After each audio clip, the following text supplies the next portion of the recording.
Tiga. Assalamualaikum warahmatullahi wabarakatuh. Bertemu lagi dengan Ibu yang tentunya dengan pelajaran IPS kelas 9. Anak-anak, untuk hari ini kita sampai di bab 3 di bagian B. Nah, sebelum kita belajar, marilah kita berdoa dulu bersama-sama. Berdoa mulai. Selesai, alhamdulillahirrahmanirrahim. Semoga kita selalu diberikan Allah kesehatan agar kita bisa melanjutkan perjalanan kita untuk menyongsong masa depan yang lebih baik lagi. Anak-anak yang Ibu sayangi, untuk saat ini kita memang belum bisa bertatap muka di sekolah karena memang keadaan yang tidak memungkinkan.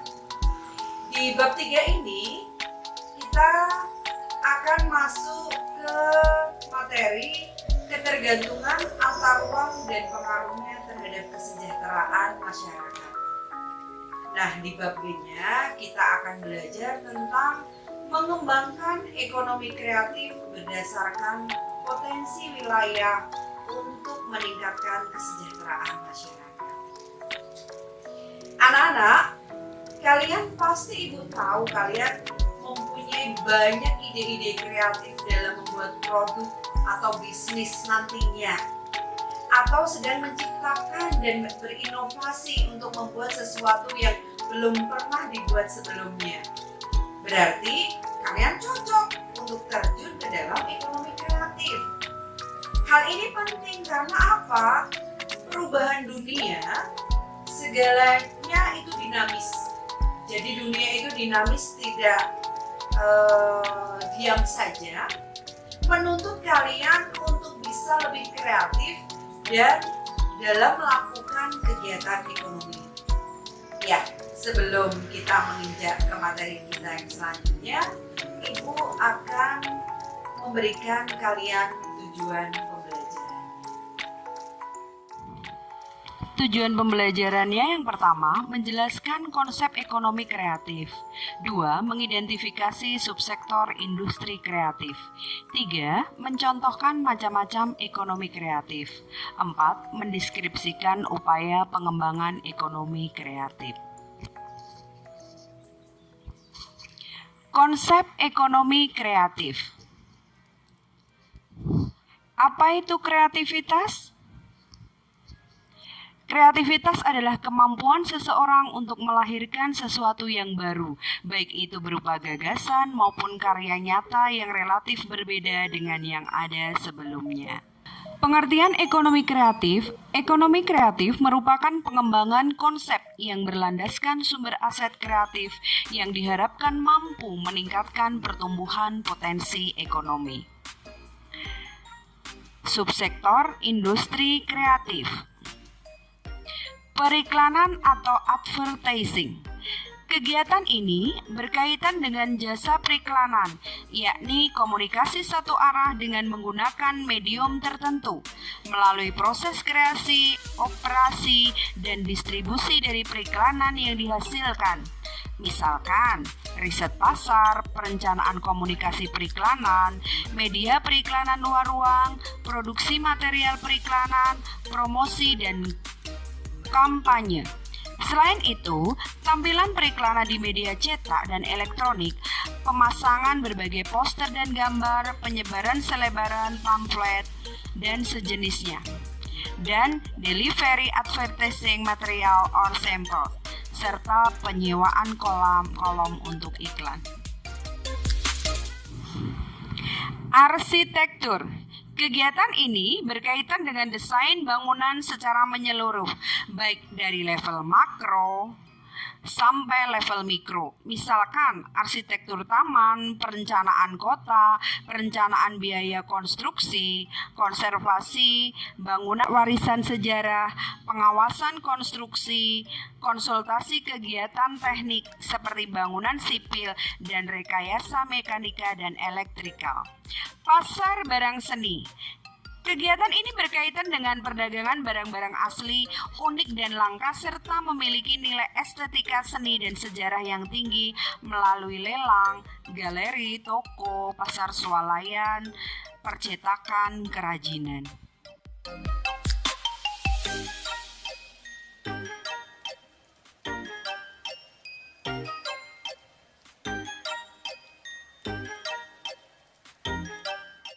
Kerajinan. Kegiatan ini berkaitan dengan kreasi, produksi, dan distribusi produk yang dibuat atau dihasilkan oleh tenaga pengrajin yang berasal dari desain awal sampai proses penyelesaian produknya. Antara lain meliputi barang kerajinan yang terbuat dari batu berharga, serat alami maupun buatan, kulit, rotan, bambu, kayu, logam. Produk kerajinan pada umumnya hanya diproduksi dalam jumlah relatif kecil.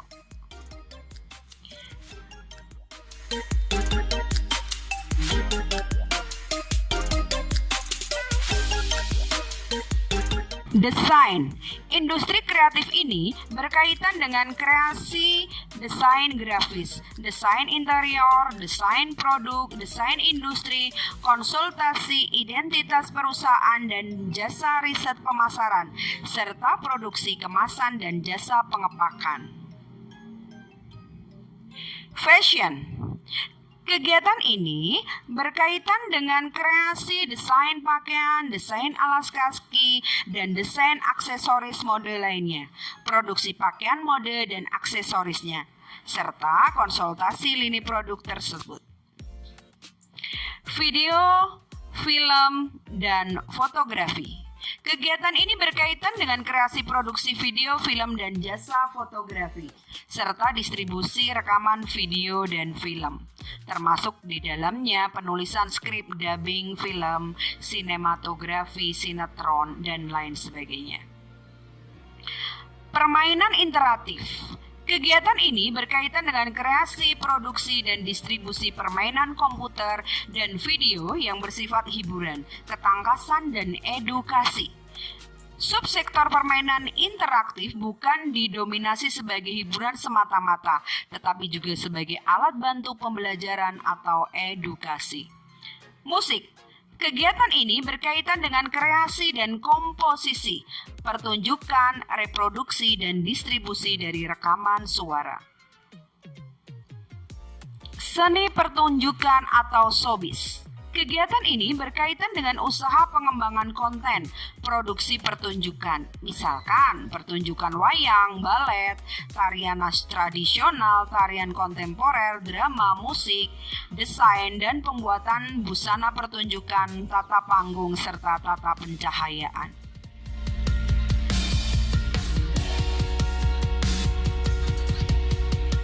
Penerbitan dan percetakan. Kegiatan ini berkaitan dengan penulisan konten dan penerbitan buku, jurnal, koran, majalah, tabloid, dan konten digital, serta kegiatan kantor berita dan pencari berita. Subsektor ini juga mencakup penerbitan perangko, materai, uang kertas, belangko, cek, giro, surat andil, obligasi, saham, dan surat berharga lainnya.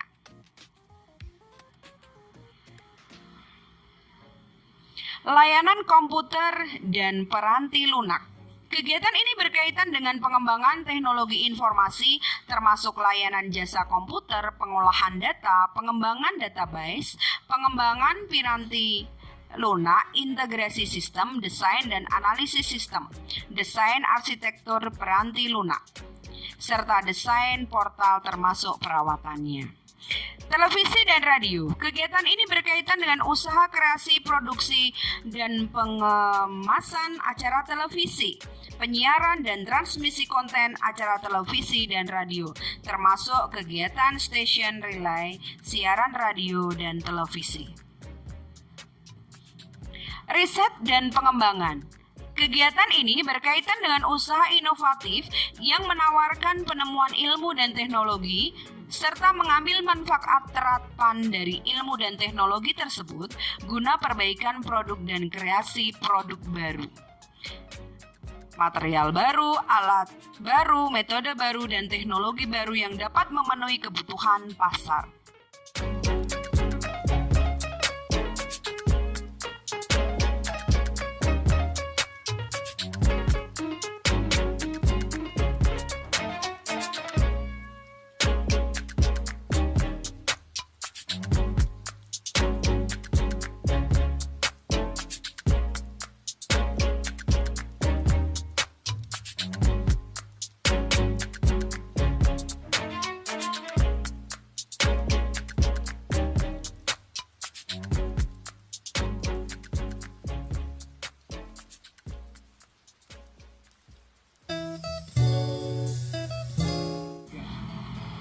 Upaya meningkatkan ekonomi kreatif. Bagaimana upaya yang dapat dilakukan? Untuk pengembangan ekonomi kreatif, pemerintah memiliki strategi dengan melaksanakan pembangunan secara terintegrasi serta masyarakat, swasta, dan pemerintah. Beberapa strategi tersebut antara lain sebagai berikut.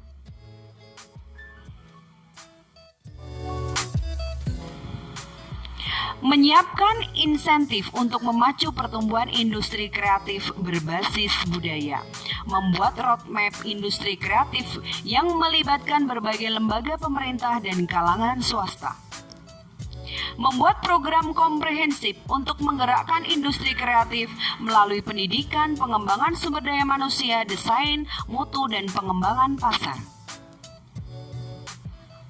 Memberikan perlindungan hukum dan insentif bagi karya industri kreatif. Membentuk Indonesia Creative Council untuk menjadi jembatan untuk menyediakan fasilitas bagi para pelaku industri kreatif. Jadi kesimpulannya, ekonomi kreatif merupakan pengembangan konsep yang berlandaskan sumber aset kreatif yang diharapkan mampu meningkatkan pertumbuhan potensi ekonomi. Upaya yang dilakukan dengan sistem ekonomi Indonesia untuk meningkatkan ekonomi kreatif. Masyarakat memegang peranan aktif dalam kegiatan ekonomi, sedang pemerintah menciptakan iklim yang sehat bagi pertumbuhan dan pengembangan dunia usaha. Anak-anak, bagaimana tadi?